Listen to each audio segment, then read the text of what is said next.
Thank you so much for checking out our podcast. You're watching the extended cut video version of the podcast. We still edit down the audio, but we wanted to provide a video version. We've been doing this for several months now, and the video versions are as much as 45 minutes longer than the audio versions. A lot of uncut banter between me and Calvin to start and end the episodes. I think a lot of valuable content that we usually cut out, so the edited version is a little bit shorter. But yeah, so thanks so much for checking out the show. If you'd like to check out old episodes, you can hop on over to letgoddie.com. If you like the show and value what we're doing, it would be a huge help if you'd share the episode. And also on the website, we have a support tab. If you'd like to pledge as little as $1 a month, it would help us continue what we're doing. Thank you so much for checking out the show and supporting us in sharing the stories of God at work.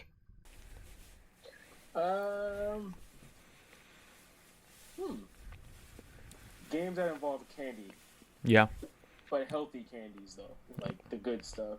I just started recording, so we're trying to come up with ideas for Evelyn's 1-year-old birthday for games and activities for children. So if you're listening right now or viewing us and have any input.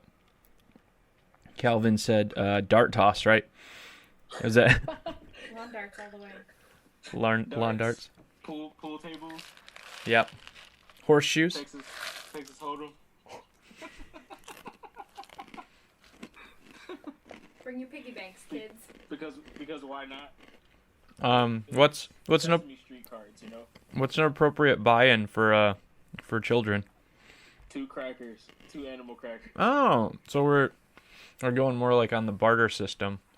Exactly. Yeah. No gambling. Animal crackers and fruit snacks. Snacks are worth double. It's a gateway. Pretzels. Like when we would play as a family, we would play with pretzels. Kendra said they played with pretzels as a family. Are they like the honey wheat pretzels? Because they're so hard. She didn't specify. I mean, it is important to know what kind of pretzels we're talking about, but. Right. Can't just play for any type of pretzels. They got to be specifically honey wheat pretzels. Yeah. Can you still hear me? I just changed things up. Oh, yeah. No, I can hear you totally fine. All right, cool. You sound really clear and clean right now. I'm not wearing my AirPods today. Oh, that's right. Do you prefer me to wear the headphones? Because if that's the case, I'll just keep these. It sounds it sounds noticeably better. So okay. That's cool. Yeah. Awesome. Yeah, I didn't even notice. I was just like, something sounds different. But, cool. Yeah, I'll keep these and I'll just use these from now on. Right on. Okay, Calvin, how's the day, man? How's your Monday? Today was good. Had the day off today. Sick. Literally Sunday night we had one of our members of our church get baptized. So cool. We dunked him at Pastor Tackett's house and had like a barbecue cookout kind of deal to celebrate. Did like a pool, backyard pool baptism? Yep, backyard pool baptism.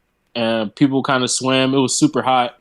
We all hung out there like pretty much most of the day after church. And then right after church, literally around like 6, I ended up leaving. I came home and I literally just slept the entire afternoon. And I woke up this morning like 5:30. I'm usually never up that early. I was like, this is gross. So I decided to like, hey, haven't went to the gym in a while. Let's get back on this horse again. So I did that. Worked out till like maybe 7:30.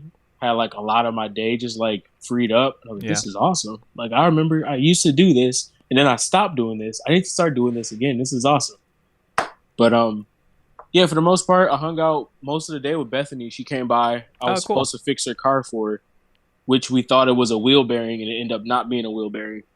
She ended up having just like a metal piece of her I want to say it's like a dust guard for her rear rotor just flake right off the car, and it was causing rattling noises when she would drive. Oh shit! So once we pulled that rusted part off, like the car didn't make any more noise. So I was like, oh, thank God it wasn't the wheel bearing. Gotcha. I like worked in her car and I changed it out during the winter, and it took me like 2.5 hours. I'm like, it's 100 degrees outside. I can't be working on the car today. And the Lord was like, nope, it's not the wheel bearing, it's something else. So I'm like, dope. She just needs brakes. So I'm gonna probably get those done for her in about a week or so.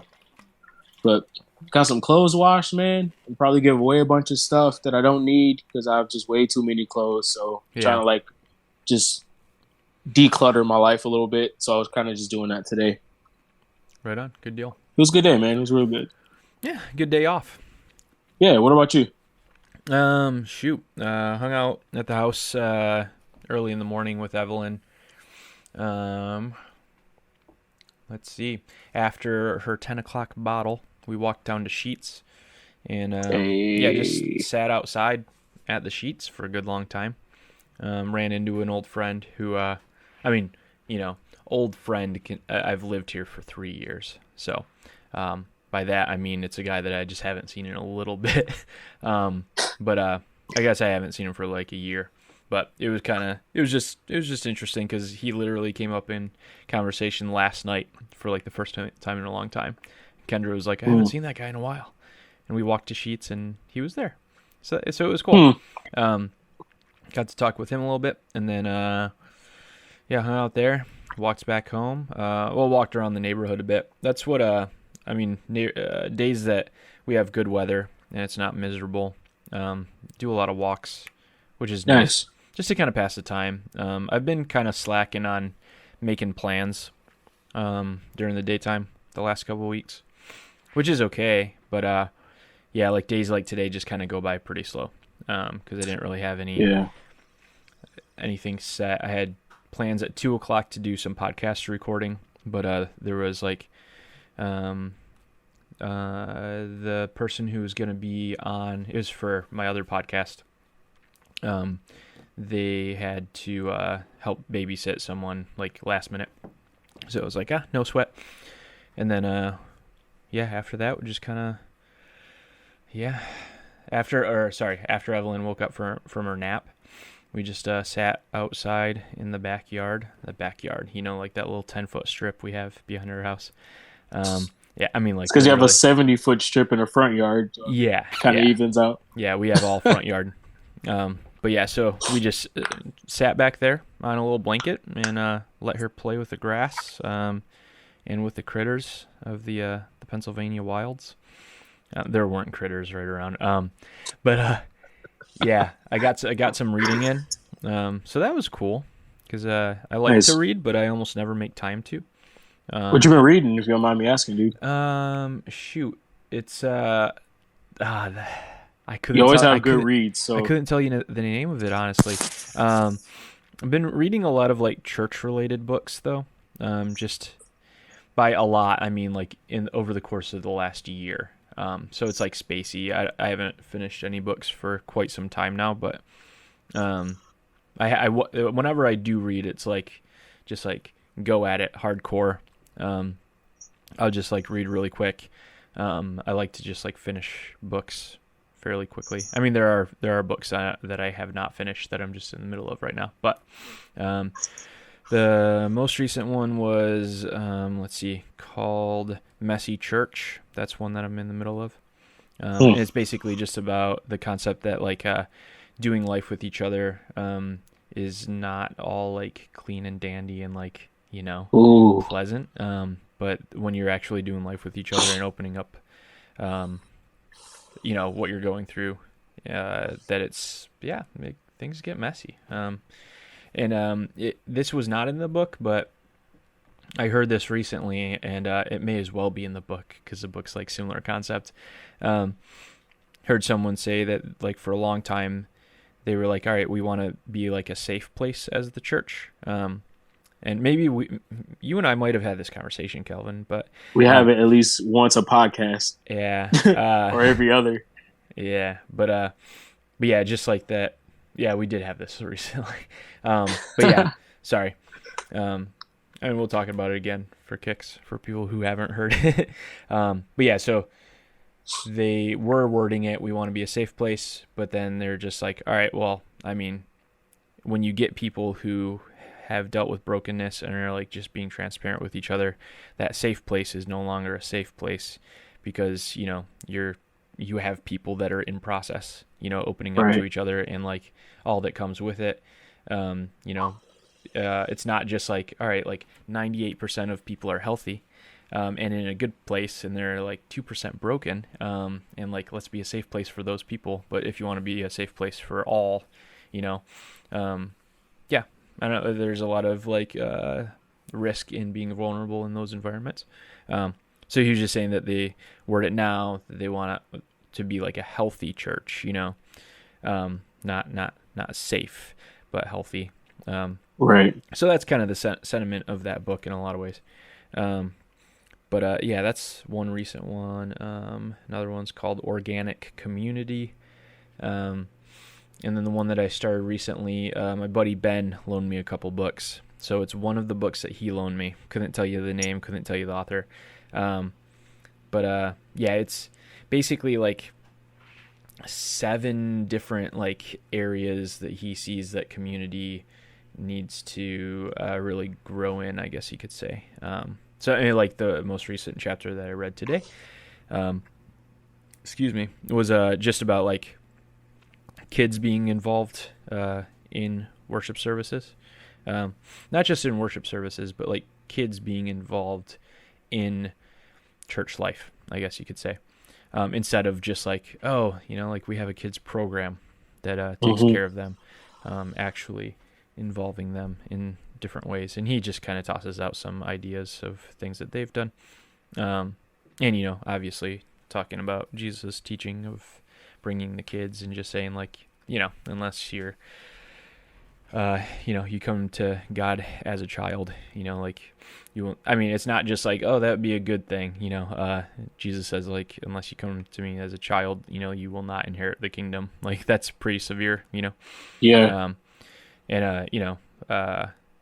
What that means exactly, I guess different people take that different ways, but he was just saying that like they really, want to treat kids like they matter because they do.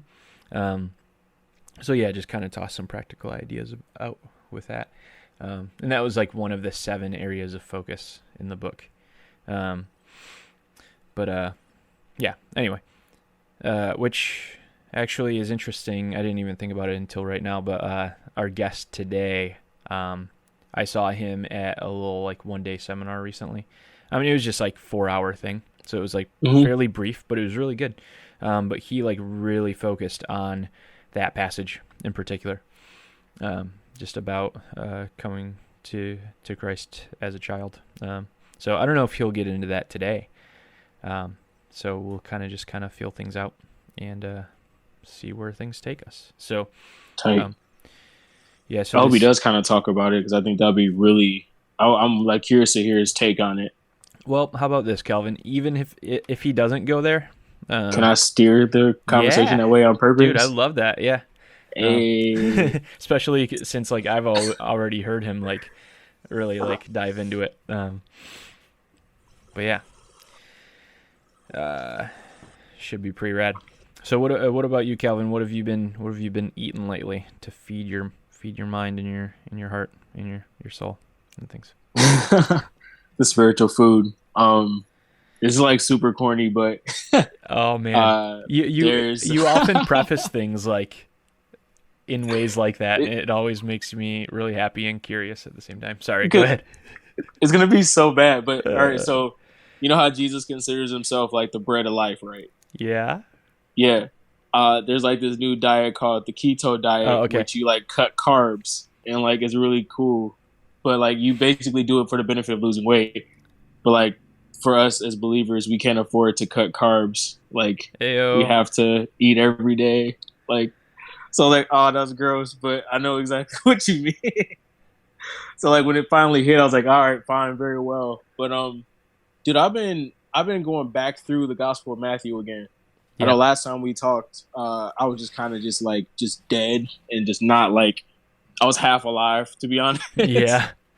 But like it ended up working out really good with the podcast though. But I've been in Matthew all over again, just starting over and just really kind of just paying close attention to the things that Jesus taught, because he taught a lot of really hard things that they're not meant to be hard, but he's very stern on the fact that like I have come not to just bring unity, but I've come to bring a sword, like to divide the intentions of the heart between what is flesh and what is spirit. So like a lot of those hard things that he talks about in the kingdom and a lot of those parables, like there's always two sides. There's a left and a right, you know. He's inviting us into that right side so that we don't end up on the left. And one of the teachings that got me was the one about the parable of the wheat and the tares. And I believe this one is in Matthew 13.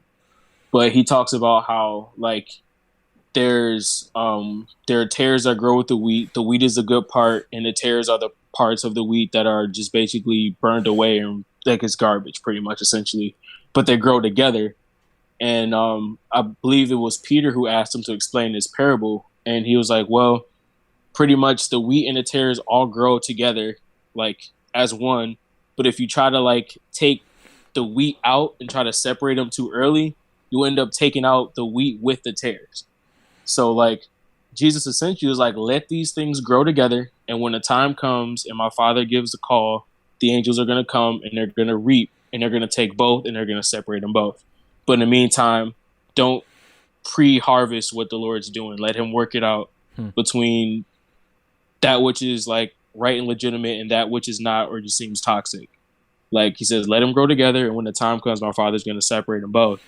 So I feel like for me, I felt in my heart that I've had to, like, kind of, I want to be careful how I word this, like, protect the community that we have up here. But the Lord's been reordering how and what ways I do that, I guess. Because there are, like, naturally in some communities, there can be divisive people that don't intend to be divisive. I don't think that's the heart's intention behind it. But naturally, because of maybe a lack of understanding, carry that with them wherever they go. You know, and it's not my job to, like, excommunicate that person out of the church, but leave them room to grow and mature so that in hopes that they will become, like, good wheat, I guess, you know? Yeah. I don't know. So, yeah, I don't know a lot about a lot of things, but that was one of the things that really jumped out to me. Like, it's not my job to micromanage the growth of the church or, like, you know, or damage control.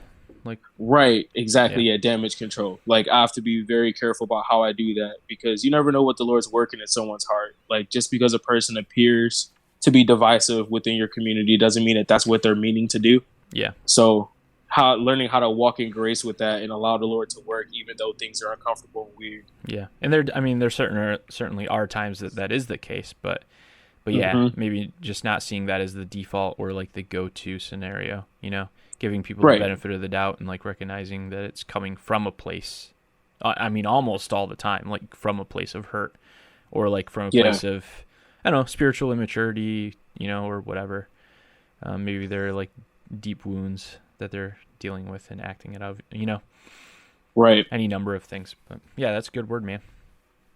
Trying, dude. Yeah. The Lord's teaching. I'm trying to listen. Yeah. We're going to call Dave here in a second. One thing to toss out real quick that I just thought of. There's a documentary about Brian Head Welch. You posted about it, dude. Yeah. Yeah. I mean, I feel I would like to talk about that every episode. But dude, so crazy and so worth watching. So just to give very brief synopsis, it's a documentary about Brian's daughter and his relationship, and they actually, like, the I Am Second guys, shot this documentary years ago, and it was supposed to be about Brian's return to Korn. Because he stepped away from Korn after he came to know Jesus, and then years later returned to Korn. So it was going to be about the return. And they actually completed the movie, showed him and his daughter the movie, and they all had the reaction of, you know, this is good, but we think we need to tell a different story, being the story of him and his daughter and their dynamic, and just, like, their I don't know, it's wild, definitely worth seeing. Had me in the tears several times, so it was good. Dude, that guy, man, he's one of the many reasons I'm so glad that, like, the church is so vast and, like, God is such a big God. Yeah, because you can look at a guy like him and be like, what do you know about Jesus? And he's like, oh, let me tell you. Like, until you ask that guy, like, yo, how'd you come to know Jesus? You would never know, like, literally all the hell that guy's been through. Yeah. And everything that he's experienced that led him to that place. And I love the fact that God's creative like that. Like we all don't have a uniform, we all don't look the same, but Yeah. like His work in us is just as powerful. Yeah, for sure. Yeah, Yeah. it's sick. And then Fieldy ended up getting saved after he came back to the band because he came back. Like I don't know, like Holy Spirit was just in him in that exact same moment. Yeah, it's crazy. Oh, hey man, Hey, Dave. Hello, how are you guys? Doing good good. man. How are you? Good, thanks. Yeah, so this is Calvin, the one that is Hi, not Calvin. me. How you doing, sir? Doing all right, man? I'm doing well. Nice to meet you. Same. Where So- you from, bud? I was born in North Carolina. I lived down there for I was 9 or 10, I think, and then went to Japan for a while as a missionary kid, and then came to Pittsburgh for school and never left. So it's been quite a while. So Pittsburgh's home has been for 25 years or so now. So Nice. Yeah. Yeah, Calvin is thinking about moving to Pennsylvania. oh yeah. Not really. I just give him a hard time about that all the time. We're trying to get him to move out here because Where- And Where are you now, Calvin? I am in Taylor, Michigan, which Oh, is yeah. a suburb of Detroit. So I'm about 15 minutes from downtown. Okay. Yeah. And How it's do you a guys know it's a each nice other? little city. Oh, me and Josh went to church together back when he lived in Michigan. Okay. Yeah. So like we've been bros for about going on 8 years. About 8 years, I want to something say like that. 7 or yeah. 8. Yeah, so we both ended up, I think, at different times serving in the same youth ministry. I don't know if Yeah. we ever crossed. Definitely different times. Yeah. So we knew a lot of the same people, and then I was hosting house shows at my place in Michigan, actually in the place that Calvin rents out now. And He's my landlord. yeah. So Calvin was like the first person to start coming to these shows who really I felt like was a partner in ministry with me. He was just like, I don't know if this was ever explicitly stated, but essentially it was just like, hey, I believe in what's happening here and I want to help out. That's what he did, at least. I don't know if he said that straight up, but that's he totally lived that out. So yeah, so a bro and partner in ministry with this and just in life. So Good. Yeah. Very good. yeah, so Dave, we keep things fairly conversational with the podcast, and we'll just kind of let things organically develop if that's cool with you. Yeah, I'll follow your lead. All Thanks right. for having me. Yeah, thanks for taking the time, man. Sure. Let's open up in a word of prayer, and then we'll hop right in. Yeah. All right. God, thank you so much for the chance to come together, just from different places and different backgrounds, and just different experiences with you. Just knowing that the same God that has affected me has affected Calvin and Dave, and I don't know, I just ask that you be over a conversation. That if there's anything that I need to hear specifically, Calvin needs to hear, or Dave needs to hear, we all want to have open hearts to whatever you have for us, and just invite your Holy Spirit to lead and guide the conversation. And whoever needs to hear this when we put it out, that they would have open ears to hear. Thank you for all you do. In your name, amen. Amen. All right, this is a Let God Die podcast. This is Josh. And this is Calvin. And our guest today is David Bindewald. I don't know how to say your last name. Yeah, well done. Nice. First try. Yeah, probably not with the straining, stretching out of the word, but close enough. So Dave, tell us a little bit about who you are, and then we'll get into the meat and potatoes of things. All right. How specific should I be? That's a very general question. Let's see. What do you do? What does your life look like? And then we'll dive into more specifics. Okay. Again, my name is Dave, and I live in Pittsburgh with my wife and 3 daughters, and we love it here. Been here a long time. And about 3 years ago, I started the Center for Play and Exploration here in Pittsburgh, and that's my full-time job. I was working with college students for a long time in a campus ministry organization here in Pittsburgh. I was a social worker for a good while before that. The ideas and hunches and sort of hauntings, maybe is a good word, about the Center for what is now the Center for Play and Exploration have been with me for all of those years. But just 3 years ago, we made the big jump, and I quit my job and started this thing called the Center for Play and Exploration. Cool. And just to give some context of how I know Dave, we only met one time, and it was just a few weeks ago. One of my friends invited me to, he said it was just a day-long seminar. And I actually thought it was a mutual friend of ours that was going to be teaching the thing. And I was like, I've heard all of this before, but it'll be a cool refresher. And it wasn't that. It was actually Dave, which was like very related, but just took it a completely different direction. So Dave just shared about the center, and not just about the center, but I don't even know how to describe it. I've tried summing it up a few times to people, and it's like, you just need to experience it in some context. But so Dave, the cool thing to me is like Calvin isn't really familiar with the center. For someone who just hears Center for Play and Exploration, and I think for myself too, it's just that could mean any number of things. So how would you sum up what that is? Yeah, because I'm just like, this sounds incredible. Like, notice the lean in the camera. Like, so please help me understand the vision of what it is that you do, because it does sound exciting, and I'm easily excited. So, yeah, great.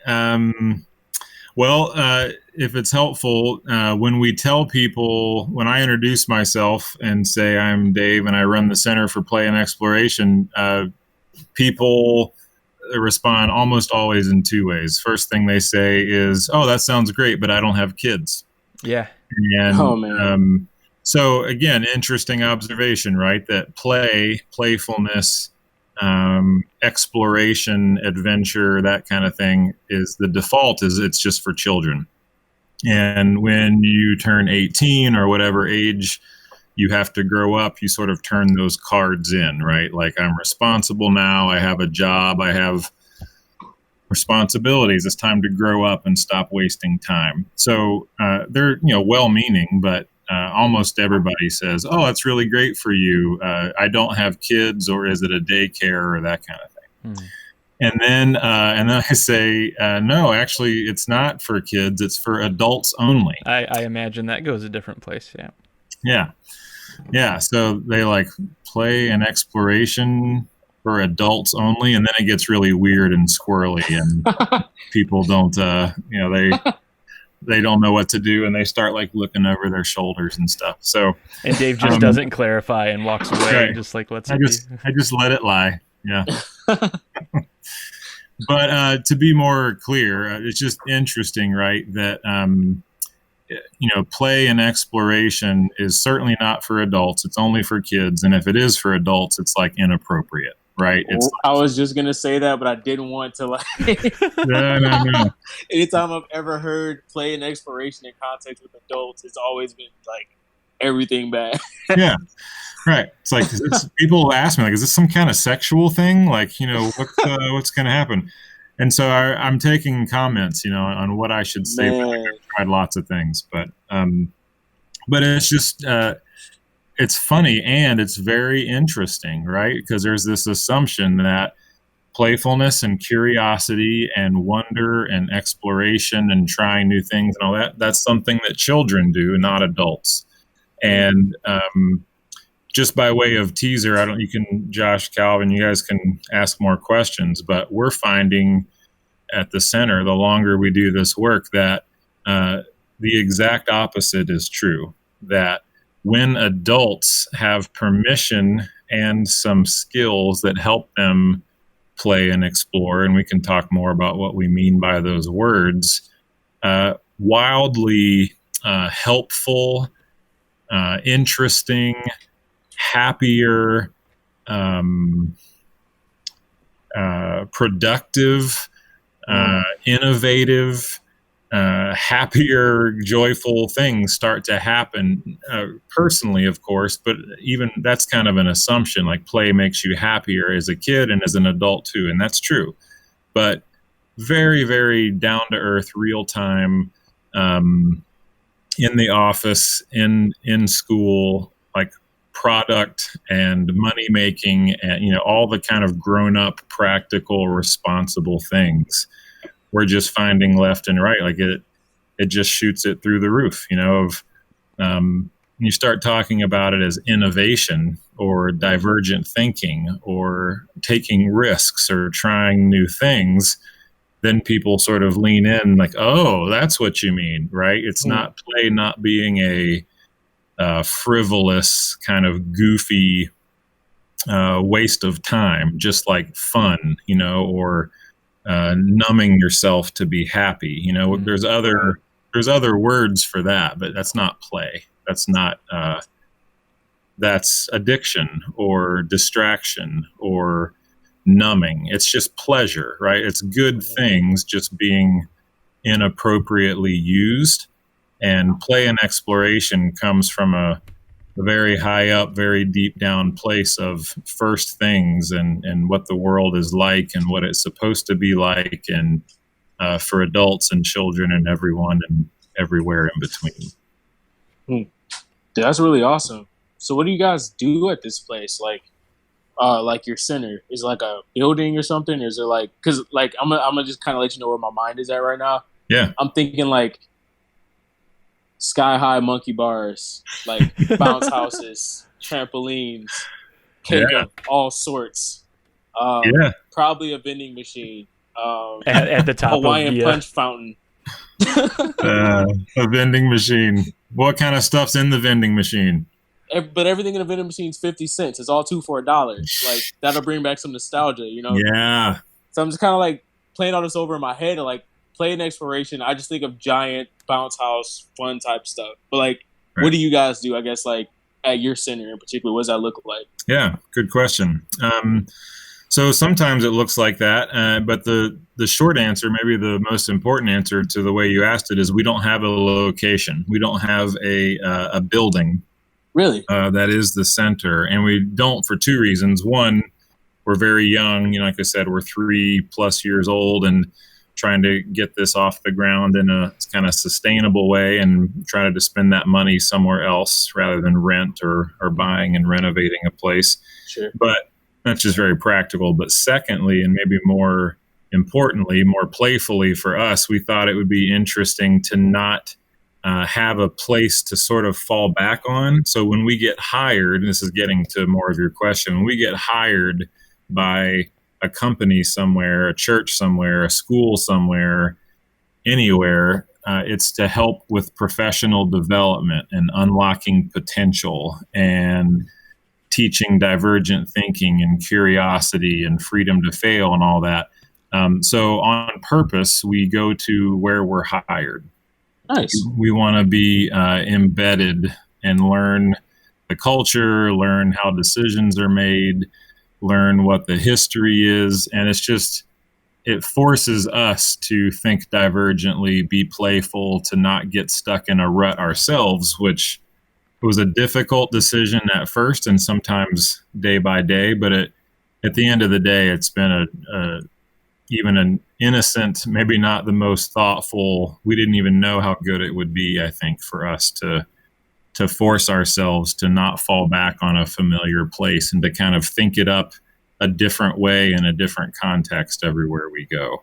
So no location. We just have a mailing location, mailing address where you can get in touch with us and through email and cell phone. But we always go on site with whoever hires us, or if they would like to, we go on field trips and restaurants and but so where there would be the bouncy castles and vending machines and crossbar fits and throwing tires and axes and all that, we would just go to places that they do that, or we just make that game up where we go. So nice. Yeah. Is that helpful? Is that helpful? Yeah. No, definitely does add a lot of clarity to it. Because like it just sounds so interesting though, like because I've never heard of anything even remotely close to this. Like there was like this thing that came to Michigan, I want to say like 2 or 3 weeks ago, where it was like, no, I don't even think it was Michigan. I think it was Toledo. It's the closest it came. But it was like this massive like bounce house thing for adults, like specifically for adults to come to, and it was huge. Like, like we're talking like a massive proportion level like bounce house. It's like a bounce house universe kind of thing. Wow. Yeah, I guess like a bunch of people went to it, and I'm just like, man, like that's like everything. The inner child in me is like, dude, like why are we sitting at home, or why am I going to work? I should just call off and drive to Ohio and go to this thing and just be an idiot for a day. Right. Like, I don't know. I think it's really fascinating. Important.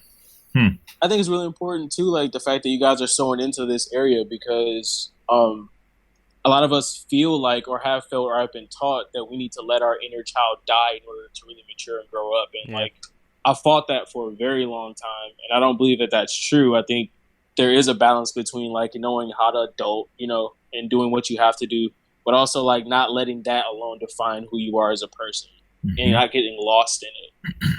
Because like once you start experiencing joyless success, like there's kind of nothing more depressing than that.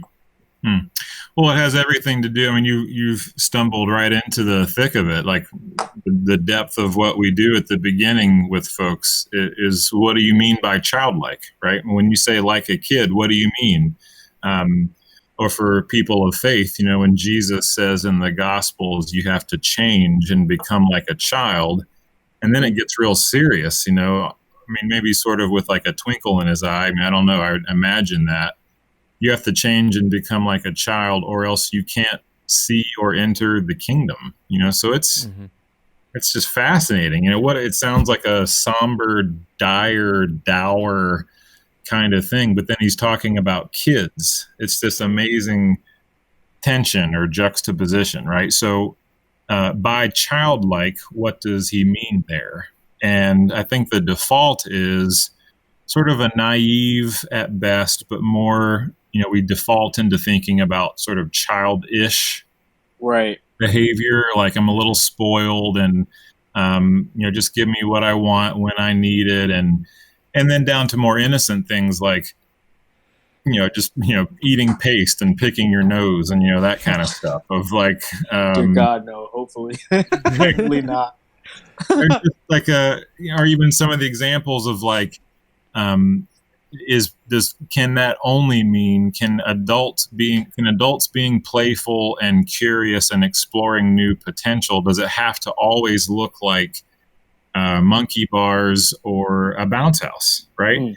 But even to this thing in Toledo that you mentioned, right? There's an assumption there about that. And the idea of adults of multiple ages acting like children is really interesting, right? Because some people are thinking, oh, they're immature, or they're just, again, like there's this guy that we read a lot in the center talks about a funster, right? Like an addict, or just burying their head in the sand, right? Like real life is so difficult and so sad and depressing and dangerous, and it can be all those things, that the best way to handle it is just to kind of distract yourself, you know, to put your head in the sand, and we'll call that play. And usually, like, I mean, the vast majority of us, I think, just default to thinking about it that way. But what we're discovering and the research we're doing and the people we're working with, it's more interesting to say, well, what does it look like for an adult of our ages or any age to play appropriately as an adult, right? At their job or in their relationships, or it's not like a regression back to immaturity. It's a progression. It's like with all the wisdom and experiences and pain and all the things that you all have in your lives so far, how do you maintain curiosity and wonder right now? Not like you did when you were 6 exactly, in that same spirit, but you would be curious about different things now, right? And what's that look like? And how do you get permission to daydream about something you're curious about, And then this thing called divergent thinking, thinking outside of the box, multiple solutions to a problem, all these different ways to do the same thing. It's just such a helpful, interesting, innovative thing for business, right? For corporations on down to little tiny private schools and nonprofits and things like that. So playing as an adult, we're defining as unlocking hidden potential in the world, all this hidden goodness out there. And when we think that we have to grow up and no longer have permission or time to look for it, develop it, get its potential unlocked for the rest of the world and enjoying that, if we think that's not okay, then of course we're not going to take the time to get better at looking for it. And then if we do stumble on something, we don't know what to do with it. Right. Or if we are really secretly piqued by something, well, it's just not okay. It's just such a waste of time. Like, people are embarrassed to tell each other sometimes about their hobbies, or even better, like a guilty pleasure, right? That's the phrase that we use. It's a guilty pleasure. Like, I love this thing, but I'll never tell you about it because I'm embarrassed, right? And there's this, there's an assumption about, like, sort of the nature of the world, right? Like, is this a good place or a bad place? And then, so yeah, it's just all these deep, deep, wonderful things that you start bumping into when you start talking about play and exploration as adults. Yeah, I'm thinking about, like, I guess, like, with the jungle gym, like, scenario, that being maybe, like, I don't know, maybe like a retreat from reality, of some kind. And then on the other side of the coin, like, play with, like, this purpose of utility. And I think what I'm hearing is you're somewhere in the middle there. Maybe. I don't know, like, how would you describe, like, kind of that balance between, like, total utilitarian thinking and just, like, purposeless retreat from reality? Right. Yeah. Certainly. So in one sense, you could say, and we do a lot and we hear a lot, and I would agree that you can play for its own sake, right? It's an end in and of itself. If you ask someone who's playing, why are you doing that? They'll kind of fumble over their words for a while, but ultimately they're saying, I just like it. It's fun. It's fun. I enjoy it. It's delightful. It feels good, but again, like, so that's that whole category of play of, like, well, just for its own sake, waste some time, unplug, be purposefully unproductive, right? Totally right. Totally fair. But the thing that sort of tipped me over the edge and made me quit my job and start this, and that I still, 3 years later, like, sometimes lie awake at night just thinking about, is, all that stuff, and finance and education and sexuality and rock and roll and history and baseball and architecture and, all these politics, all these things that, oh man, that's work, right? That's work. That's not play. And I'm just being blown away almost weekly by, I'll just cut to the chase. I'm now ready to say that there's work and play are supposed to be the same thing. They're not. The opposite of play is not work, and the opposite of work is not play. The opposite of play maybe is despair or hell, maybe. I don't know. Wow. But it's not work, right? And that comes from the beginning of our story. If we're Christians, right, the work comes before the fall. There's all this exploration and tending and cultivating and unlocking and all this hidden stuff for them to find, and the Creator commands them to go find it. That's play. That's exploration. If there's a good thing that you can't see and you're commanded to go find it, it's impossible not to explore. Right.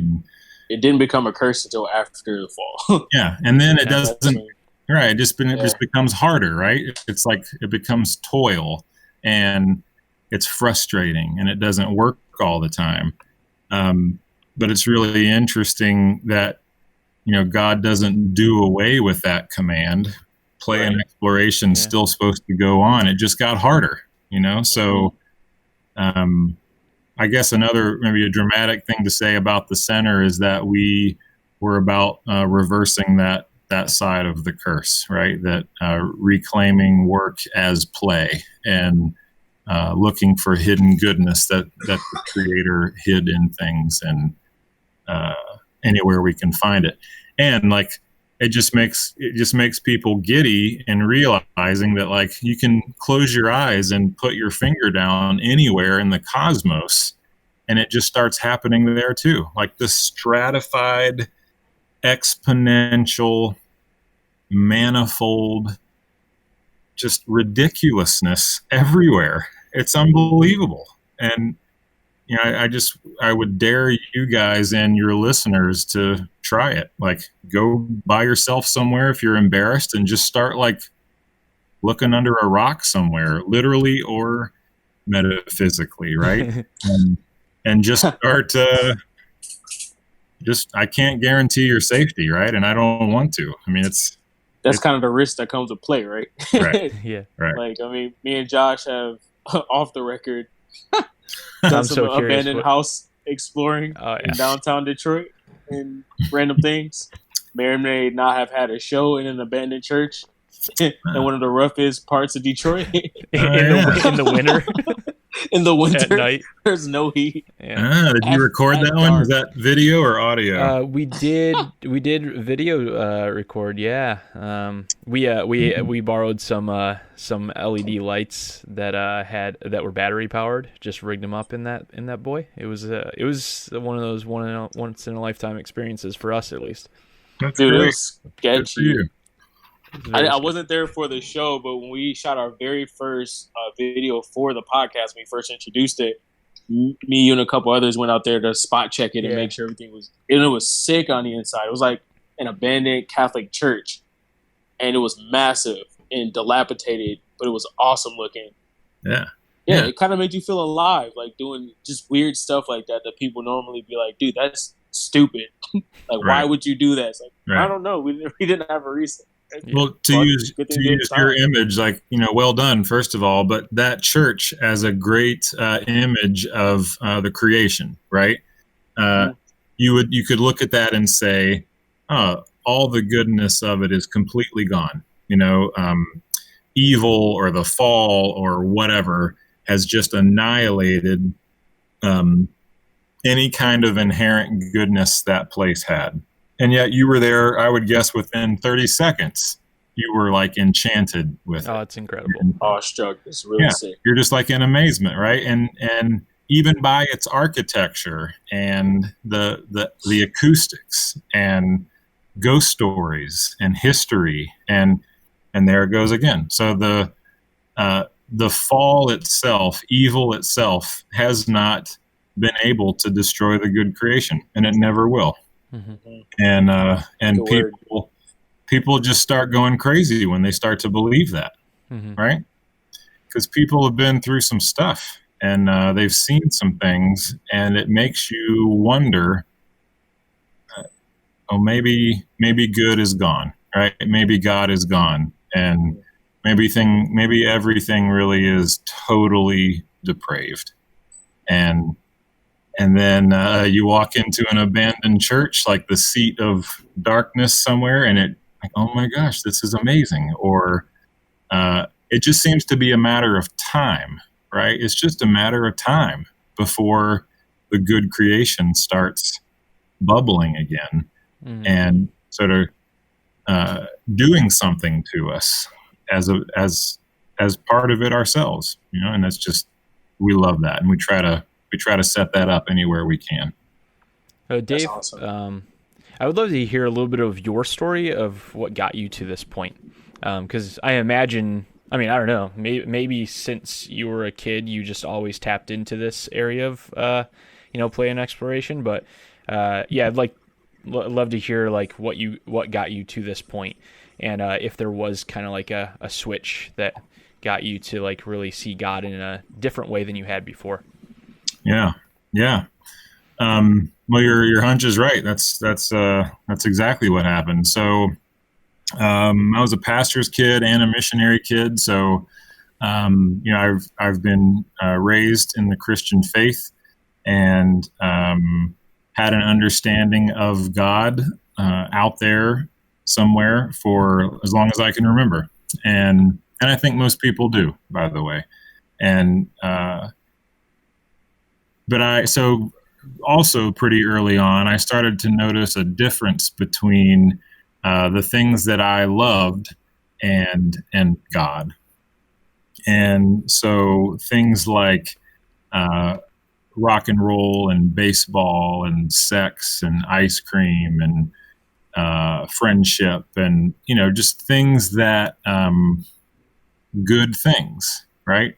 And somewhere along the way, I picked up that God wasn't okay with those, or, they were so dangerous and they were so sort of fraught with risk, and, don't sample any of the good things in the creation, because they're actually, what you hear as a kid there is because they're bad, right? They'll hurt you. Mm-hmm.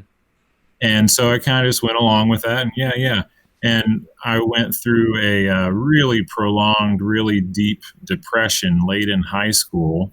And, I had just sort of swallowed what I was told about God. And I really needed God all of a sudden. I was very, very, very sad and in a dark place, and was starting to even think about hurting myself and what's the point of it all. And I didn't that being, that God that I had kind of both received and had propped up myself, didn't have much to say to that, because being really sad and lonely and scared, I found rock and roll.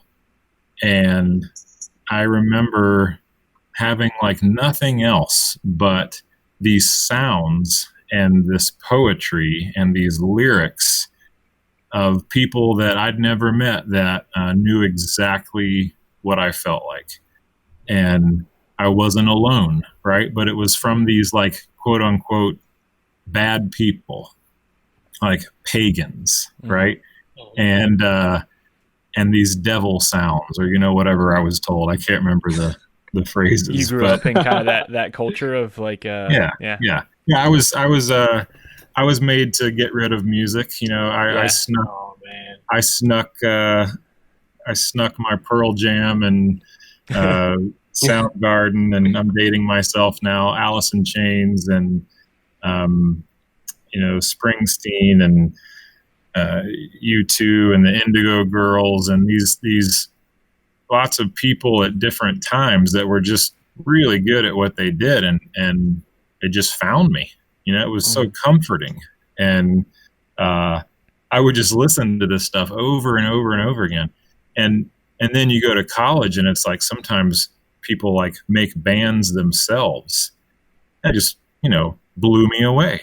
It was so this instant crisis, right? Of, well, the thing that seems to help and is deeply comforting and assuaging and helpful to me is the wrong thing. It's evil. It's not God. It's sinful. And so people they feel like they have to make this choice, right? Between good and bad.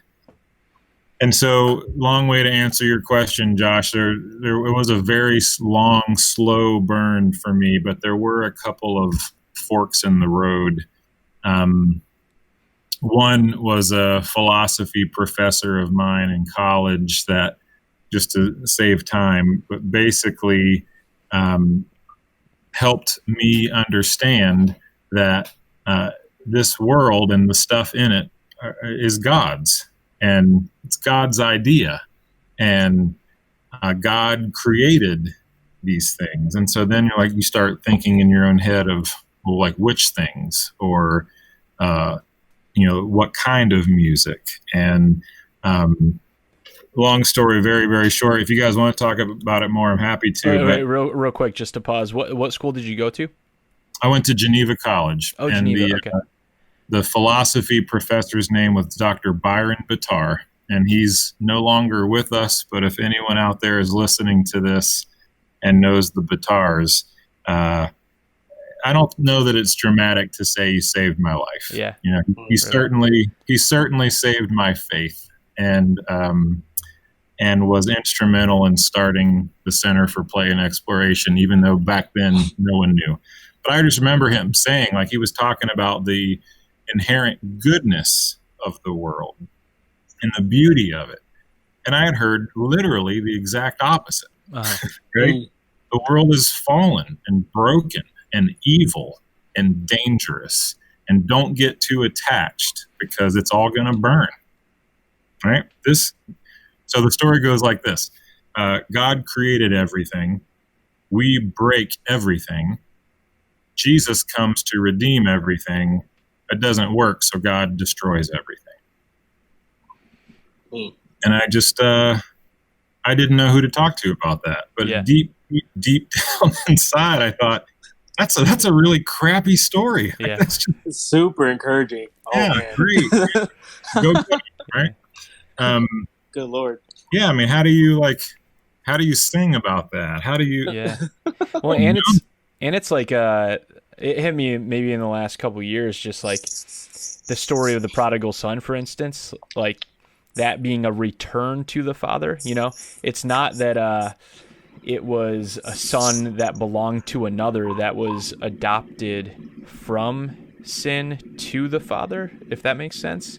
But more like a return to who he was meant to be, and right. who he was, and just seeing things in that light of like all of us, when we are restored to our relationship with God, it's not that we're becoming something that we were never meant to be. It's that we're becoming who we were meant to be. I mean, I think just like seeing it in that light changes so much for me. Even just the way that I see others. It's not like, oh, I want them to like experience a God that they're, I don't know, that almost like their insides like doesn't resonate with, but more so like, no, this is like who you were made for. This is what you're made for. It isn't that you were made for another, but he pulled you towards him. It was, if that makes sense. But God, the Creator perfects your loves, right? Doesn't replace them with other ones. So I remember where I was when Dr. Bitar leaned in and he like singled me out because he knew I was struggling with this stuff. And he said, Bindewald, you know what this means, right? And I had been thinking about it, and I was just like in this moment of crisis, like this is like maybe the biggest question of my life. And he knew it. And in front of everybody, he said, this means God loves rock and roll more than you do. And I just started weeping, like, okay, I'm in. You're like, oh, great. Like, and so that 20 years ago has blossomed into now thinking, well, I'm not sure that there is such a thing as inherent absolute evil, right? There's only God's good stuff that is being used well or poorly, right? It's been infected, it's perverted a little bit, but there's no such thing as absolute evil. And I was just kind of sold a bill of goods, back then. And that's God's music, and that's God's bodies, and God's pleasure, and God's taste buds. And it's God's idea. That's the Creator's idea. And it's good. And it's so good, in fact, that evil can't knock the goodness out of it. And it's a problem of too much good, right? Not evil. No one is addicted to pain. No one is addicted to evil, right? It's just it's good. It's pleasure. It's good stuff, right? And so again, there's like years of conversation there, but that first moment with Dr. Bitar was big, and then another teacher of mine later in my college work that I did with college students talked about the continuation of the creation, right? That this idea that everything's going to burn might not be true after all. And in fact, when you hear it doesn't make sense, it doesn't feel like it makes sense. There's a reason it doesn't make sense. It's not true. And the creation is not going anywhere. And the Bengals are right. Like the heaven is a place on earth. That the creation, God's home is here, and God's coming back here, and will perfect everything. And we think we enjoy these things now. They're not going to be replaced with nothingness or some kind of disembodied spiritual encounter forever with one song sung over and over again.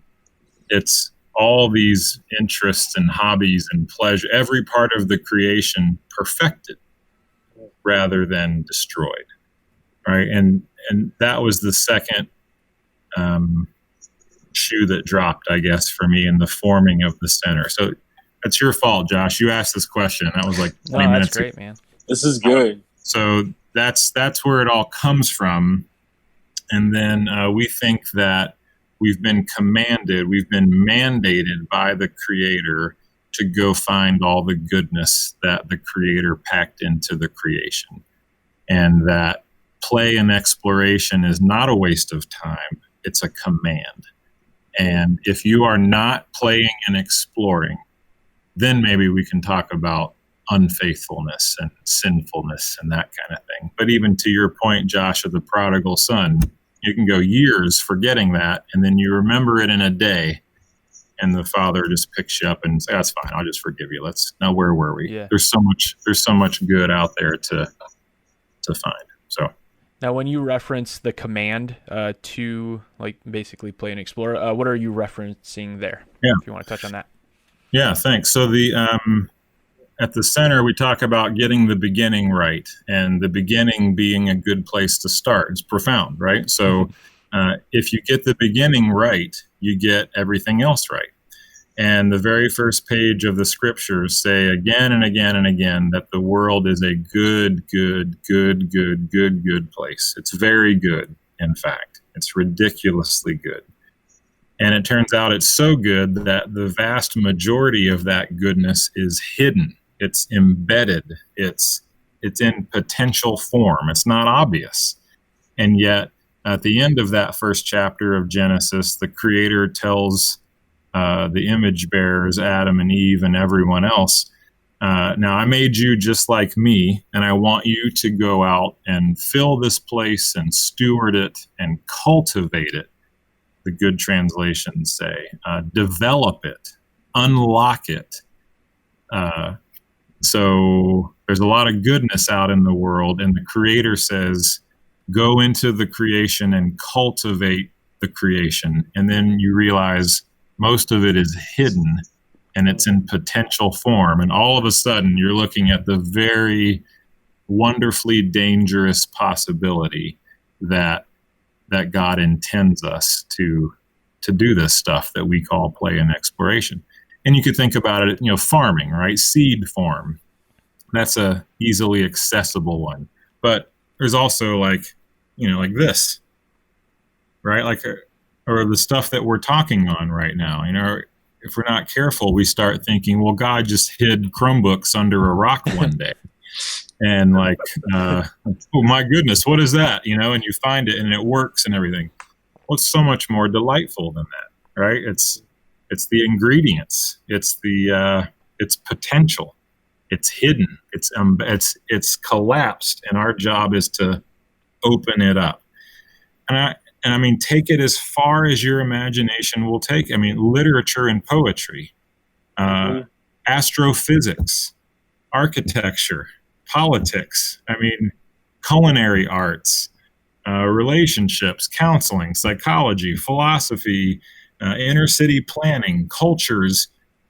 It just goes on and on and on. And it's so good. It's so embedded that when God commands us to do that, if you're curious, that's specifically verses 26, 27, and 28 in Genesis chapter 1. It's called the cultural mandate, is the kind of theological, scriptural reference for it. But you can do that activity of like cultivating the creation and looking for good stuff in it for like your whole life and never get to the end of it. Yeah. Yeah. Which to me just screams again, like there's no way this is being destroyed.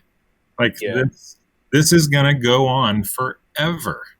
You know, when Jesus returns, crazy idea, right? Talk about a playful, mind-blowing idea. The creator comes back to the creation, and almost, maybe it's not too flippant to say, like, now where were we? You know, there's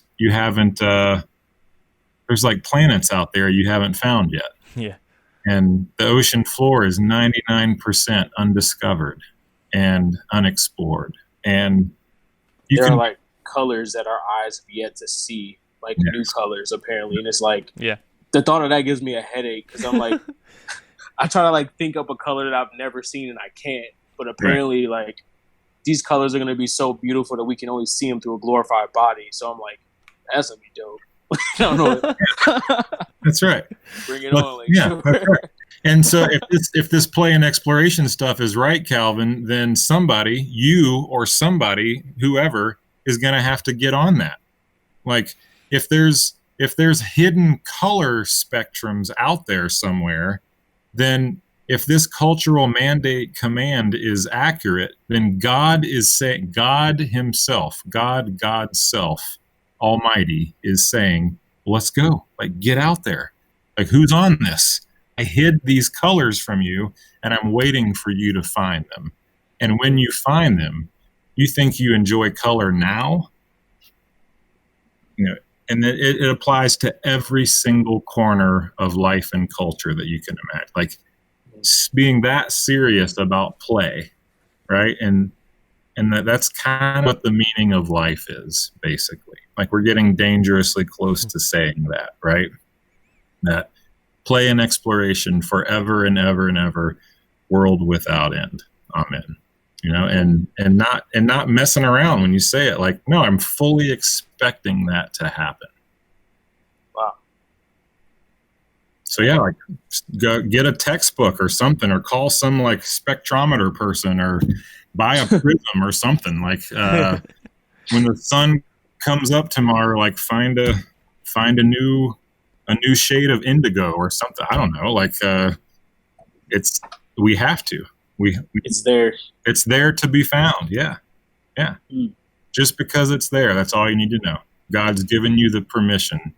And everybody's got a little about that guilty pleasure stuff, right? Maybe you just showed your cards. I don't know. But like, I mean, I know a little bit about color theory, not a lot, but yeah, you see, you know, you're playing coy over there, and you know this already. is a really cool thing though. It's cool and it's crazy, you know, freak you out at first. Yeah. But like, to know that the Lord has created things in creation like inherently good. There was nothing he created in the beginning and said like, this is not okay. Like, even the platypus, he created it and it was like, this thing's dope. And I don't get it. He does. But it's like, is it a beaver? Is it a duck? Like, what is it? The Lord knows what it is. He's like, I have a purpose for it. I'm like, sure, man. Go for it. Well, I mean, if we're supposed to like take care of them and cultivate the platypus, like, somebody's got to get to know the platypus pretty well, right? Right. It's commanded. Like, you got, not you, but like some of us, like, we got to figure this out. What is this thing? Yeah. And it gets weird. I hear the more you look, like, yeah. Calvin, I was gonna maybe wait till later on to ask this, but I kind of want to explore this right now. Sure. I mean, I was just thinking for myself, like, when is the last time that I've like actively explored? I mean, I like to learn. I feel like I'm always learning and tapping into the playful side a lot. But when it comes to like actually exploring, in a sense of like what's already there and like really having that childlike like wanting to know all about something. A lot of the time I don't tap into that. I was just thinking, like, I don't know when the last time is that I've really delved into that. I think that maybe the play side is there for me, but maybe the true exploration has been tapped out for a while. So I don't know what your thoughts are on that, Calvin and Dave. Yeah, I mean, for me, I haven't. If the opportunity presents itself, I'll step into it. But normally, I'm not a pursuer of it. So, like, I can honestly say the most recent time I've done anything remotely close to exploring was our buddy Bobby got married in Kentucky, but he got married at an aquarium. And anyone who's a part of our friend group knows that, like I always and probably forever will believe that starfish are just weird, dude. Like, they're creepy. Like, I don't hate them. I'm not afraid of them. I just don't understand them. You know what I mean? So, like, they make no sense. Yeah, they're just like, they're these things. They don't have eyes. They don't have a face, but they live, they exist, and they just like creep around and just touch stuff and eat things. And it's like, what is this? Like, what? Why? Like, why are you here? So there had a starfish at the aquarium, and Andrew was like, dude, you need to face your fears. And I'm like, I guess so. I'm touching the starfish today. And I did. And I was like, oh my gosh, like, this animal, like, you expect them to be like squishy. They're rough, dude. Like, they're like, it's like touching a piece of steak, but like hard. It's hard like a rock. It feels like a rock. Wow. But they just feel like really strong animals. And like, I touched the top of one very briefly. I didn't like hold it or like touch it for too long. I was freaked out by it. It was massive, but I was like, this is happening. And I did that. And afterward, I was like, man, like, I guess they're not as weird as I thought they were. They're still kind of freakish. Like, if I see one, I'll probably just like walk around it. But yeah, I think it's the last time I explored anything like remotely close to that. But I think I'm better for it. I think I am. I don't know. Yeah. I want to say I am. Own it. Right. Well done. Well, it really gets to add another level of freaky and like bewilderingness, whatever, to this is when you start thinking about. I think, Josh, you were asking about sort of efficiency and practicality and like only stuff that's useful, right? Well, I mean, Calvin, like maybe an assignment for you is to write and do some research. By the way, research exploration, right? It's just it's a synonym, and we use research all the time, but we should start saying exploration more. The usefulness of the starfish, right? Because another way to like get at this play and exploration theology and perspective of the world is, well, is the world like a really closed system that's very efficient and what you put in is what you get out, and there's just enough right number of resources for the world to survive? Or is it something else? And just as a teaser, oh my gosh, is it something else? Like, it's ridiculous. I mean, so I dare you, like, you can get sucked down a starfish hole, you know, if you're not. I've done it a lot on YouTube. Yeah. A lot of informational videos. Yeah. And so, okay, great. So you doing that, maybe, so we'll just make this anonymous. You or someone like you spending a lot of time looking at those videos, right? And usually there's a moment that comes when you're just like, oh my gosh, I just wasted a day, or an hour, or I had all this other important stuff I was supposed to be doing. And if the cultural mandate is right, I'm not sure there's anything more useful you could have been doing. Right? I would agree. Right? I would agree. So answering that question with a yes is what I mean by, if you're not careful, this stuff will change your life. Like, I'm a different person. And, I mean, it's, you do crazy things. Like, there's way more kinds of things than are necessary in the universe. And so what do we do with that? What does that say about God and about I love, as soon as you asked me to do this and I saw the name of your podcast, I knew it was a yes. Like there's like Because sometimes it's a no for people as soon as they see the name. It's off-putting, really. Well, We it's just explain this like you got some atheist organization. It's like actually quite the opposite. Right. I'm sorry, what were you saying, Dave?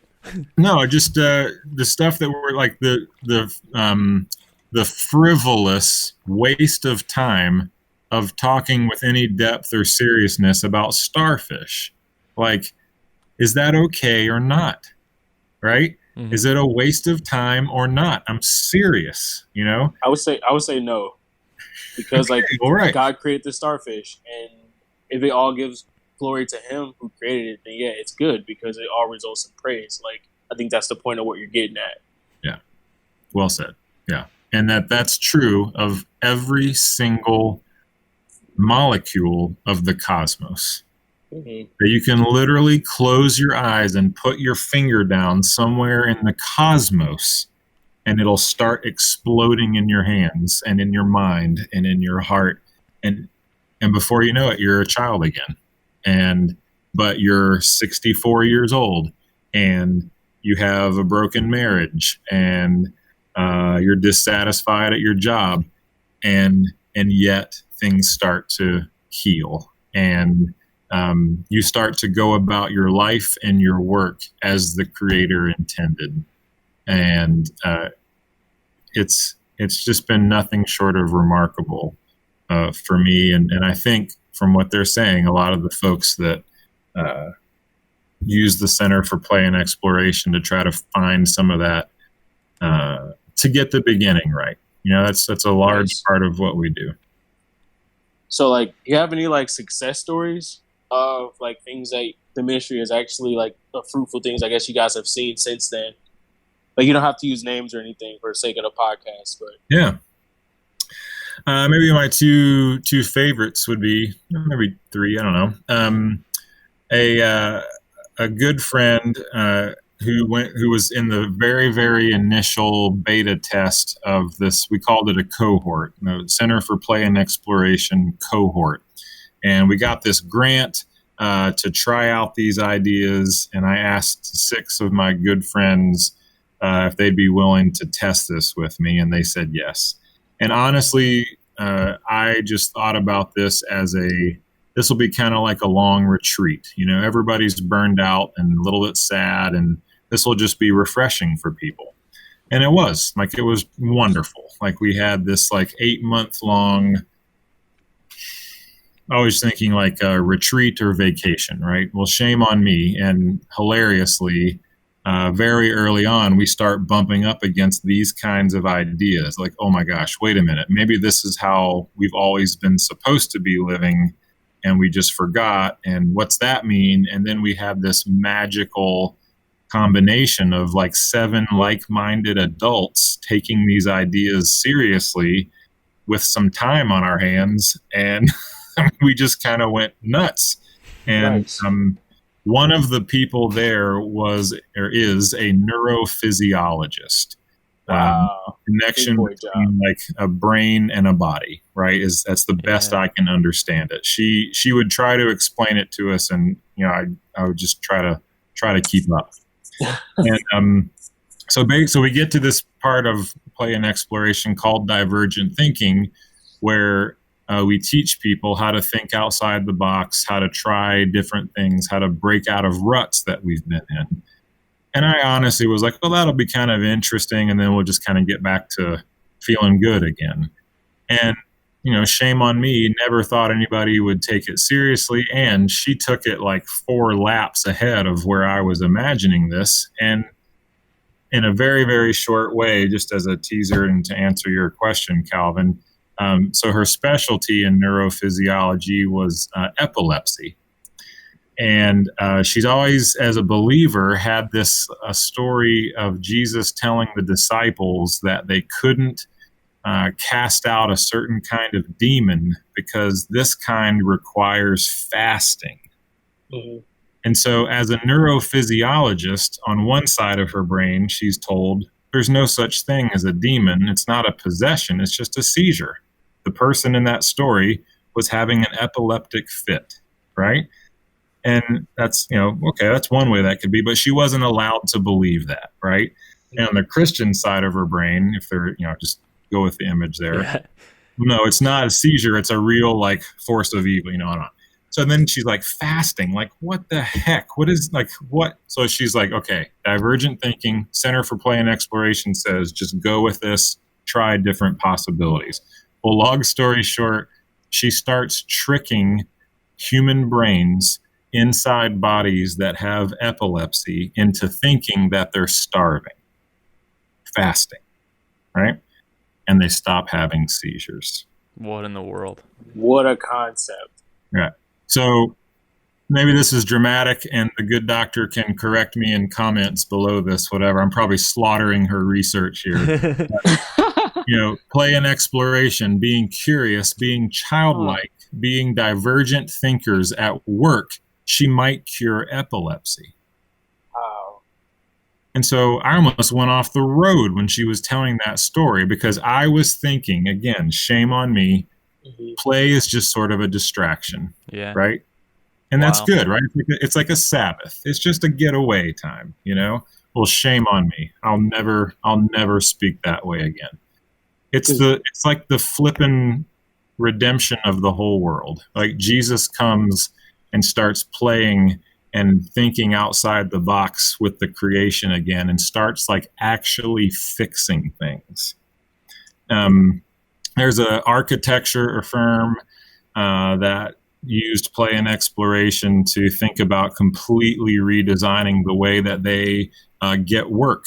So clients come to them saying, we want you to build this, this, this, and this. Your reputation precedes you. We would like you to do just like this, and here's how high to jump, and we're going to just control this whole thing. And they have to have the work, and they want to keep the reputation going, so they just were going along with that. And that through divergent thinking and sort of play and exploration stuff, just turned it completely on its head. And so they started interviewing clients about whether they would let them hire them or not. Wow. Well, this is how we do this. We're really good at this, and we love this because there's this hidden stuff everywhere, and we get to build things that, like, wow, it's amazing. But we never repeat ourselves. And if you want something as good as that, we'll never make that again for you. So if that's what you want, you just need to leave. Yeah. So much of life is not a system, Yeah. We're just like the idea that a big successful company, or before they were big and successful, would start saying no to work. Right? Like, you can't do that. That's suicide, Yeah. But again, like thinking outside the box, like, well, let's try it. Let's see what happens, When I think about the fact that when we're when we receive the kingdom, we're supposed to receive it as a child, there's no logic that we bring before Jesus after he speaks on something. And as simple as that was when he said, this one only comes out through prayer and fasting, she just simply believed what Jesus said, and that led to breakthrough. It's such a simple concept. She simply received from Jesus what he called truth. And in following that truth, it gave results that she could have never brought on her own. Yeah. And I feel like that's so much of how he actually plans to bring his kingdom forth. Is not by us trying to add or submit logic, but by us simply just saying, yeah, if you're saying that this is a good idea and you're Jesus and I should trust you, then yeah, I'm just going to trust you, because children don't bring logic to the table when their dad tells them to do something. Yeah. Well, they shouldn't. Normally, if you're if I heard a pastor once say, he told his daughter that she was going to Disney World. The daughter ran, told everyone she knew that she was going to Disney World. My daddy's taking me to Disney World because she doesn't believe that her dad is a liar. So because she doesn't believe her dad is a liar, she's going to tell everyone as if she's already received that promise. We're going to Disney World, and by faith, I'm receiving that my dad's not lying to me and that we're actually going to go. And I'm stoked about it, so I'm going to share my joy with everyone else. Right. I feel like so much of that childlike senseness, I feel like we may have lost in the church in trying to make sure we protect our sense of dignity or something of the sort, or trying to have a faith that maybe unbelievers can respect, but it's so much that it no longer even honors the wonder and the glory of who God is. So it's kind of hard, I guess. That's something even I've struggled with praying for people. I struggled with that for a long time, and I was afraid of it until I simply just got sick of being scared and just asked Jesus, like, if this is something that you do, you're commanding me to do it, then I'm just going to try it. And then if you don't show up, I'm screwed. But if you do show up, like, this will be awesome. Right. So, yeah, like I said, beginning to cast my nets on that side of the boat. Right. I mean, when Josh and I were together in Williamsport, we talked about this idea that's a new one to me that I'm still trying to figure out about pretending. You know, it came to my mind when you were talking about this little girl in Disneyland. You know, like, so a couple of thoughts there. You're right. Of course, you're absolutely right. It's a pandemic in the opposite direction, right? The reason people don't go to church and don't have faith in that the God that they believe in needs to die is that we got the beginning wrong. You know, we just forgot. We just forgot that this world is this kind of place, and that it just sound too good to be true, like too naive to say, and the Christian faith is heading for Disneyland. Mm-hmm. Like, people are just like, well, yeah, there it is. What a naive, short-sighted, privileged thing to say, right? And yet, if you get the beginning right, if you think this creation is going to be anything like what we're kicking around now, maybe this little girl's reaction is not inappropriate, right? And we don't act that way because, well, no, we're actually headed for the kingdom. Looks like a spiritual disembodied realm where you sing one hymn forever, and all my favorite things are going to be destroyed.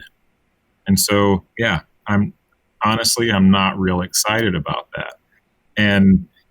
But if the opposite of that is true, or even a little bit of the opposite of that is true, it starts to look more like Disneyland than whatever this other thing is that we've picked up along the way. And what if we just started pretending like that's where we were headed? Just pretend, you know? Because if it's real, if it's true, and you're pretending like it is, then you're living faithfully, right? You're living like the kingdom of God right now. You're just pretending. A friend of mine I just met a couple weeks ago challenges people to do this exercise when they're by themselves, that they imagine a dragon of any kind, shape, size, whatever they want. And then when no one's around, they start interacting with it. Like feeding it, or trying to get closer to it, or killing it, or taming it, or just like watching it, or trying not to disturb it, or and if you could see yourself or anybody else there, you would think, oh my gosh, they've lost their God-fearing mind, like they're just gone. But like, if there really is a dragon, then all of a sudden that behavior is completely healthy, right? So again, just trying to think divergently about the kingdom coming. What is that like? And trying to, as accurately as we can, understand what that reality is like that we're heading towards and is coming towards us, and living like that's going to be true someday. I don't know that it's so dissimilar as just pretending, like I'm just going to act like it. And then the mind-blowing truth is, oh my gosh, it's not a game. It's like real. It's like, it's the realest thing ever. Like, there really is a dragon there. Mm-hmm. And everyone's like, oh my gosh, I see it. I was the blind one, not you. I'm sorry. And God's saying, like, oh, it's fine. Where were we? Let's go. Yeah, I was thinking when you mentioned that when you were here and just a second ago, just that's different than like the fake it till you make it type of scenario.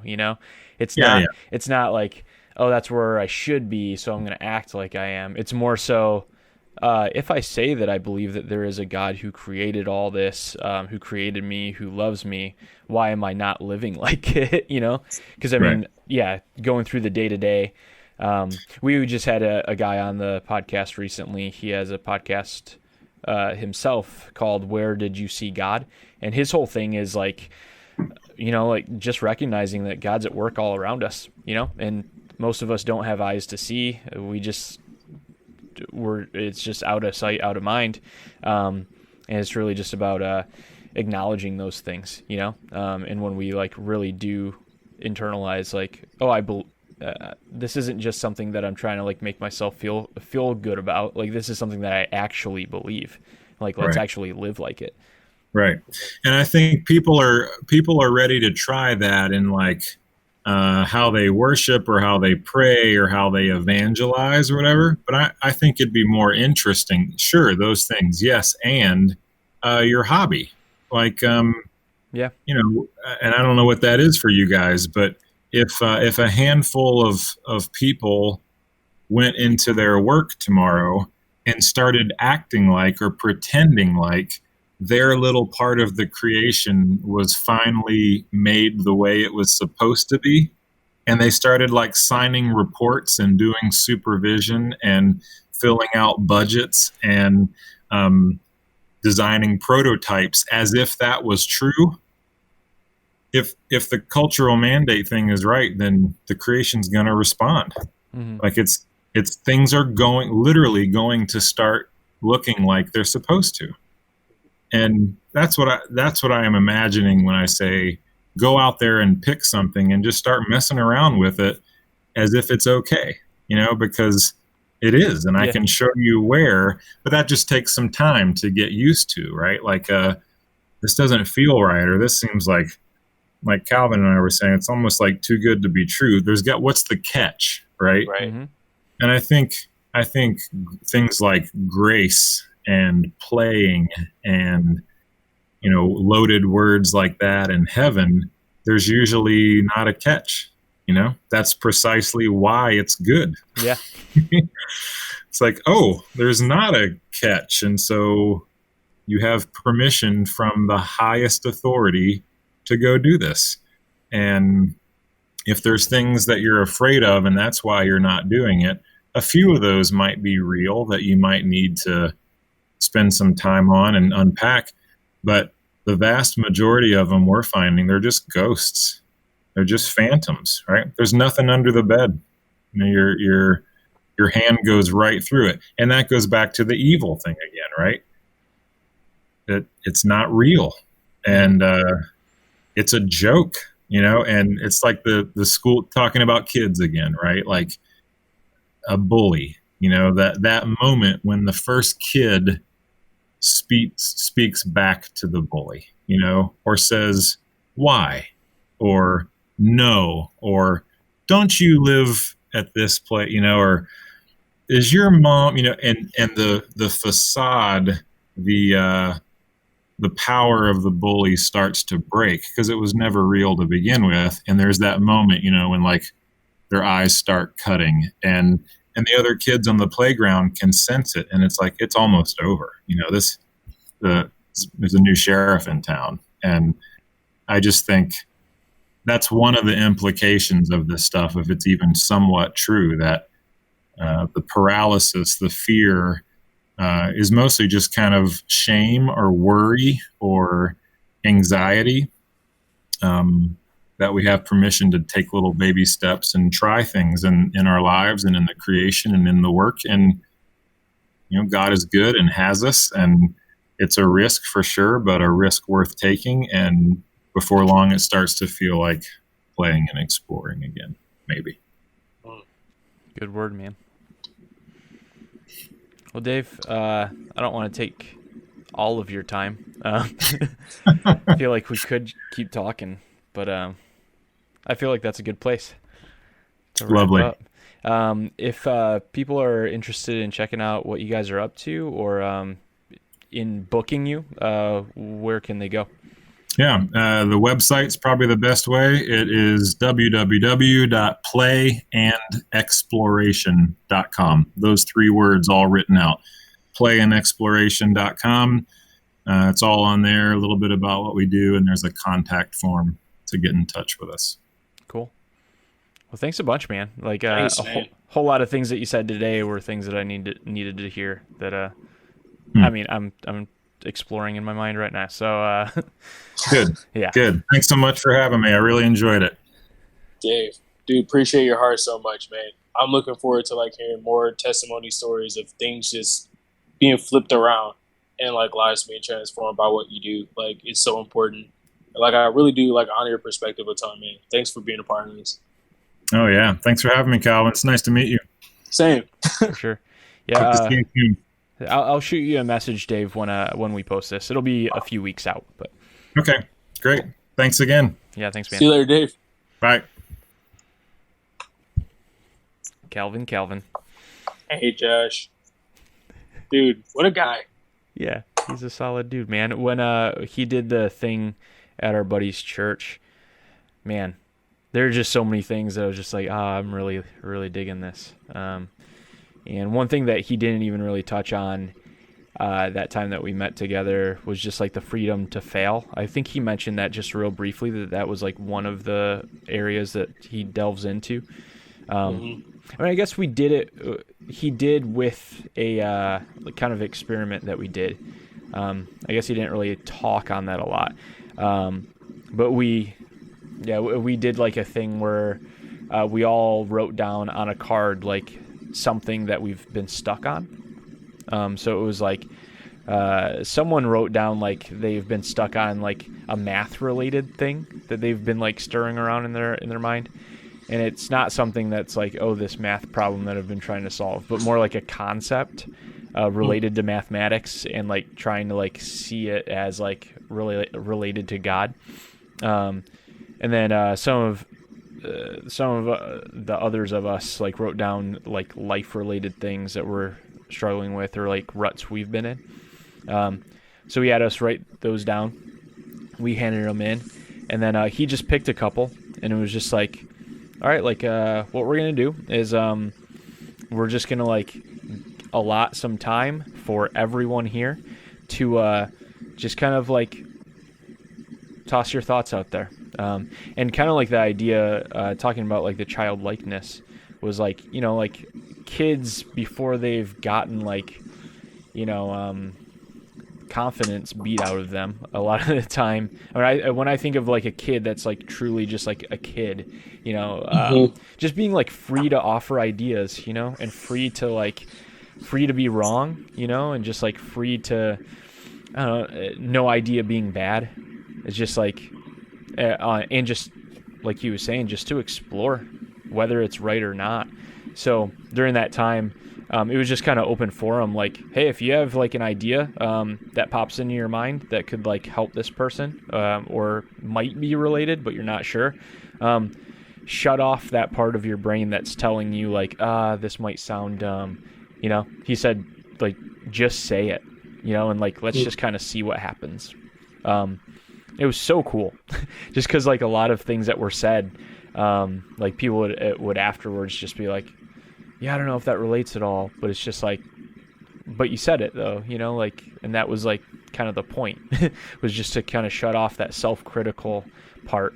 And yeah, I mean, I think that like that relating to my walk with God a lot of the time, or analyzing how things are going to be received, or analyzing whether something is going to make an impact or like whatever, you know, but when it's, I don't know. I mean, I've seen this in you a lot, Calvin, just like when, and I know that you are yourself, so you see the times that you don't do this, but I've definitely seen times that you have just faithfully, like, it seems like you just like, it kind of comes to your mind that like, oh, I should pray for this person. So instead of like, oh, should I, you just do it, you know, and that's, I don't know, that's awesome. Yeah, that's an encouragement to me like crazy, your obedience in those things. But yeah. Thanks, man. Like, dude, God's so good. And I'm glad that like I wasn't always that way, because then if that were the case, I'd be prideful about it. Yeah. Fact of the matter is, anytime that it ever happens, I am at war in my heart every single time. Yeah. And I'm scared every single time. And I don't know what's going to happen every single time. But in that place of being afraid, I'm just like, I want to trust more than I want to be afraid. Yeah. And that usually is what gives me like that bit of confidence to take the step, even if I fear I might miss. Normally, and every time I've ever have like there's always been something that's happened from it. Like I may pray for healing for someone to have to not be in pain, but instead they come to know like Jesus loves them and wants a relationship with them. Even if their leg never gets healed, like they know that God loves them. Like that's the point. That was the point of the healing and praying in general, was for them to know that like the Lord loves them. So like anytime I've ever taken a swing, I've never missed, and I think that's God's goodness in that too. Mm-hmm. But yeah, dude, he's good. He's super good. For sure. Yeah. So anyone listening, if you want to check out the Center for Play and Exploration, it's I mean, I hope that gave you a really good snapshot of what they do. I would love for, I don't know, most people that I know to experience just like what Dave does. So I think it does just expand like your understanding of God's goodness and just in creation, you know. I mean, I feel like it's just given me more eyes to, in the day-to-day, just notice things, you know, and just to slow down and like even just be outside, you know, and just like, I don't know, notice nature and things, you know, and actually give a crap, you know, instead of just going through the day-to-day and like, I don't know, maybe noticing like a lot of good, but missing a lot of just like the simple things that seem to not have a purpose or have, I don't know, utility for us. But they all, I mean, I think you said it, Kelvin, just like, you know, they point to the glory of God, you know, just because they are a creation of the Creator. That's good. I got nothing. Well, thanks. I got nothing to add. Thanks for all the things, Cal. And I'm glad, dude. I'm always excited when I meet somebody, and I'm like, oh, we need to talk to this person. And I'm really excited for Calvin to meet them. So that was my thought with Dave, and pretty sure our next guest, we haven't recorded it yet, so you know, who knows? But the plan is for our next guest to be Mitch Marcello, who Calvin met when he visited here last time, briefly, but Mitch is involved with a ministry called Fresh Expressions, and I would say they are very similar in a lot of ways to what Dave's doing with the center. So, wanted to purposefully follow up our conversation with Dave with Mitch's conversation, just to kind of, they just relate so much. Yeah, so Mitch is a rad dude. Mm-hmm. So stay tuned. Please stay tuned. It's gonna be great. Indeed.